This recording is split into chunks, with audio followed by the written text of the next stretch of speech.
Hey you guys, what's up? We're kicking it again, and I got an incredible young man here today. He is an actor, a producer, a writer, you name it, he's done it. He's even dabbled in comedy, I understand. And I gotta just introduce you to this guy. His name is Ronnie Prouty. What's up, Ronnie Prouty? Hey, how are you? Oh, you got it, you got it. Man, you are amazing. I know you're an incredible talent. I just gotta say that I got an invite to a screening of your film, Guillermo. Guillermo? You got it, yeah. Oh, I love it. I love it. What does it mean? It means Bill, William, in Spanish. And my character has a bit of a switch. And so he's actually Billy, and he turns into Guillermo. Oh man, well let me just tell you, I got that invite, and man, I have to say I was going through some crazy things, you know how actors can be, but it was dark, it was funny, it was everything, and it just, you know, the little things that y'all was serving was helpful too, but it was amazing. I mean, and this is your project. I mean, you wrote the project. Did you wrote the whole thing? How did the idea come? I wrote it with a friend. The main character is someone that I used to do on stage, and it started with karate. I used to do some very in-your-face karate as a sketch character. I had a big mullet, and I was like, yeah. Ouch, man, that hurts. Yeah, and we developed it, and we made it a little deeper. We dug into some of the background of this and just used karate as, like, you know, very little about how this all came about. And then it turned into Guillermo, and it turned into a whole big production and the whole movie. So. Oh man, I love it. I love how the casting, you had, you know, Latin music going on. It's very eccentric. There's a lot going on. Some crazy stuff, so you guys got to make sure that you see it. I want you to, before you talk a little bit more about that, I want you to talk about you. Where are you from? I'm originally from North Palm Beach, Florida. Ooh. Yeah. So I grew up right on the ocean. I grew up like surfing and very active. And I used to make little videos when I was a kid, kind of like sketch videos. Me and my friends would dress up and go to the mall, and just kind of have fun with people at the mall. Like we'd wear little wigs and we'd pretend we lost our grandmother or something. Oh my God, that's terrible! Yeah, but those are somewhere locked away in a vault. Yeah, but it was good times. So, what did you decide that I'm gonna pack up and I'm gonna move to LA and just go for it, or how it was a whole family thing. I graduated high school out here in Burbank. Yeah. So my entire family moved out here, and then I went to college in Long Beach, and I got into acting right after that. Wow, wow. So I guess it was at a younger age that it was already sort of there. Yeah, I was kind of performing all the time, but I never really did it serious, and no one motivated me to do it, so I had to just find it sort of on my own, and then it just developed into, one thing evolved into another, and here I am. Oh, I love it. So is your family supportive of this idea? Yeah, they've grown to be. The more and more I do, the more support I get from everywhere, from basically just all over, you know.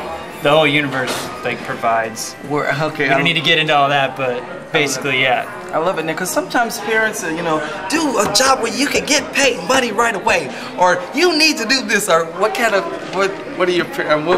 some of the feedback? I mean, it's like, yeah, because I've had some good paying jobs, and I got to a level where I was already making a lot of money, and I had to decide, do I want to do this forever, or do I want to do what I love? And I sort of let go of that, and I decided to focus exactly on what I wanted to do for me, without anybody saying, you know, you gotta do this, you gotta do that. Like, no, I'm gonna do what I want to do. And I love that. I love that, because when you live that life where everybody's dictating to you what you need to do, you look, you know, your life has passed by, you've lived their life, but not your life. Yeah. And so it's like, this is something that drives you. Yeah. And that's where a lot of regret comes in, and I didn't want to do that. Yeah. Because this is what I love to do. Yeah. Wow. Now, you said, now I know there's so many funny parts, some deep stuff, you guys, in this film. You have got to check it out. We're gonna tell you the website and everything for Guillermo. It's all that. I tell you, it's great. You got to see it. Yeah. Okay. That's Gerard. He's always trying to get his time. Hey, Gerard. So, yeah, just tell us a little bit more about the film, because did you, because the comedy part, did you actually do some comedy? I think you told me you dabbled a little bit in comedy, but...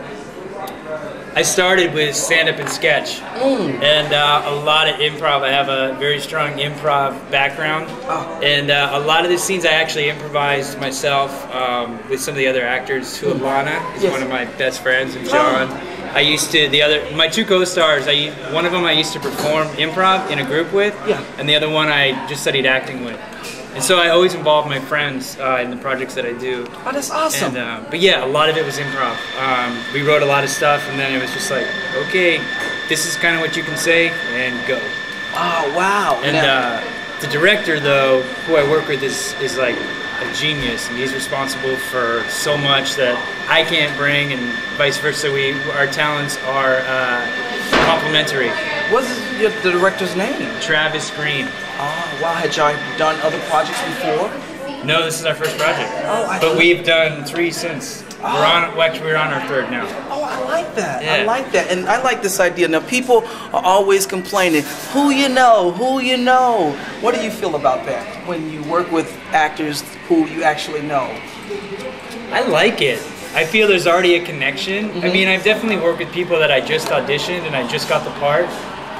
But to know people and have that personal connection adds to whatever you're trying to accomplish. Yeah. So most of the people I've known in some form, and that there's a certain level of comfortability. So if you have to get down and dirty, you know, you guys are cool. You guys are friends at the end of the day. Oh, I love it. I love it. I like this idea of being proactive. You know, coming up with projects, not necessarily waiting for Hollywood to create these different jobs for you, but going for it. You got to make your own. It's like the wild, wild west. Hello.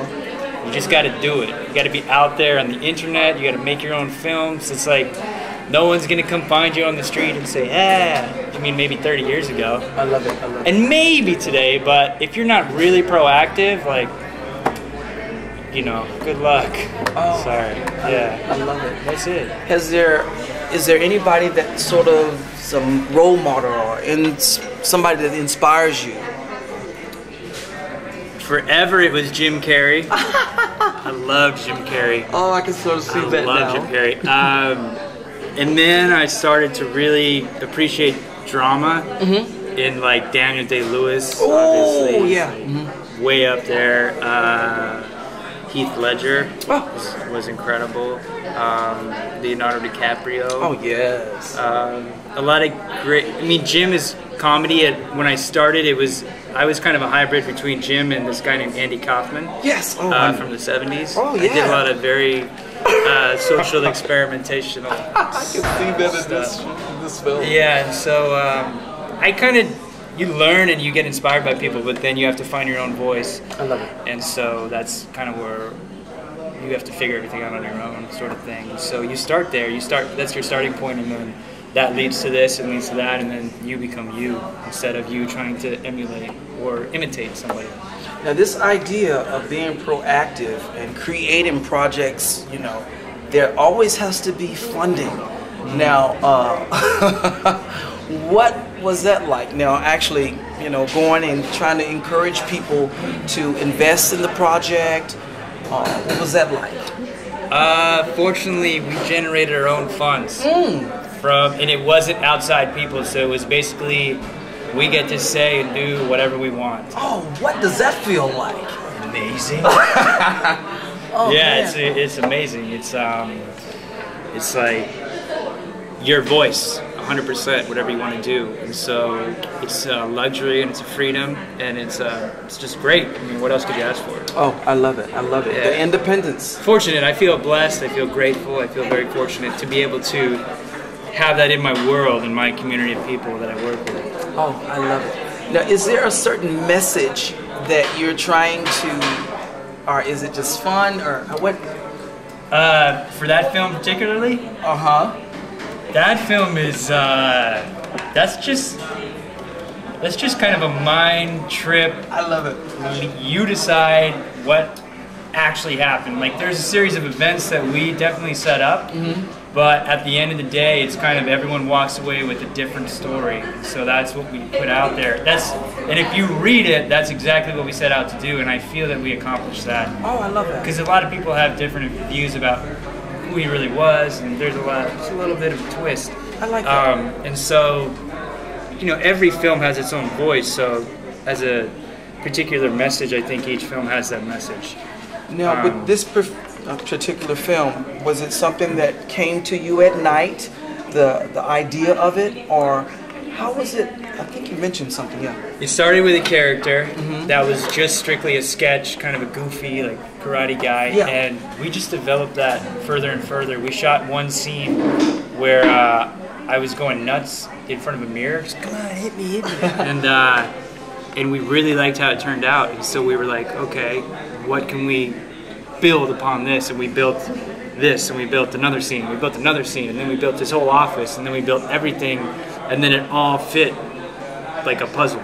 Oh, wow. Yeah, that's pretty much how it came about. So as a producer and executive producer of your project, you did the casting. You said you brought in a lot of friends. Now, were there other people that were outside that you had auditions for? Or was it just, I knew this person, how was that all about? For that project, everybody came through a personal reference. Oh, I had worked with one person on another film, and somebody from over here, and somebody I took an improv class with, and it was all like that. It was like there was an email block about this big, and it was these 7 or 8 people. Do you want to be in this film? And then even the soundtrack, and I'd say mariachi, is that how you pronounce it? Yeah, Mariachi El Bronx. And they even at the premiere, they were playing, and it was so moving. Oh man, I just loved it. Yeah, they're incredible. Yeah, they're very, very talented. Those are actually a different band. That's Mariachi Los Imperiales. And then Mariachi El Bronx is in the film. A band named Cigaros, which is a huge band. We had. There's a couple more that I'm blanking out. How did you go with it? How did you decide I was going to use that music? Because man, it just brought everything together. I mean, it was awesome. We put together a piece and we say we want to use your song for this minute and a half. Yeah. Do you guys approve? And they did, and there it is. Oh man. Yeah. Oh, I love it. I love it. So, what are some of the things? What's going on now with the project? Where is it going? Is it? Yeah, it's doing the festival circuit right now. So we'll have a big LA in the summer. We'll probably be at LA Shorts and hopefully Holly Shorts, and international right now. A couple things on the East Coast that are coming up. We just started sending it about a month ago, and it still takes a little bit for everybody to get back to and stuff. So it's going to make its rounds. It's going to be pretty cool. Oh, and how does that feel? How does it feel to have your work out there? And it feels great. I mean, there's no better feeling, really. For me, you know, that's personally what I wanted to do and what I set out to do, and I did it. What else could you ask for? So this feeling, when you were at the premiere, and I think I was at the first premiere. That was the premiere, yeah. The rainiest night ever. Yes. And you were sitting there, and the people were laughing, and the people were loving it. How did that feel? What was that like, man? I mean, you're on screen. Yeah, it's... your baby's up there. It's kind of like... It's just like a moment that... You know, a really intense moment where it's kind of like, what just happened? That's how it feels. It's like you get wrapped up in the whole thing, and by the time it's over, and you're like, okay, I think they liked it. And then everyone stood up and the whole deal. And yeah, that felt great. That's when I was like, because I was so nervous up to the day because it was a little dark and it was a little weird. And to have that response was like really incredible. You can't beat that. Oh, I love it. So, are there any other projects that you're working on currently? Yeah, we just made a thriller horror film where I play another crazy guy. Yeah, which will be out next month. And I'm doing another movie with Travis over the summer.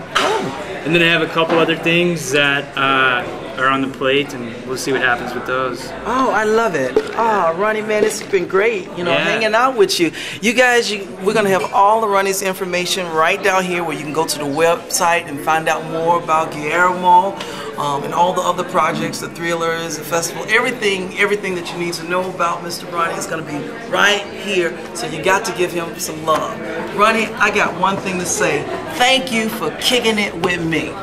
Thank you for having me, Phil. Come here. Come here for the real thing. Come on. That's what I'm talking about. Right there. We'll see you next time.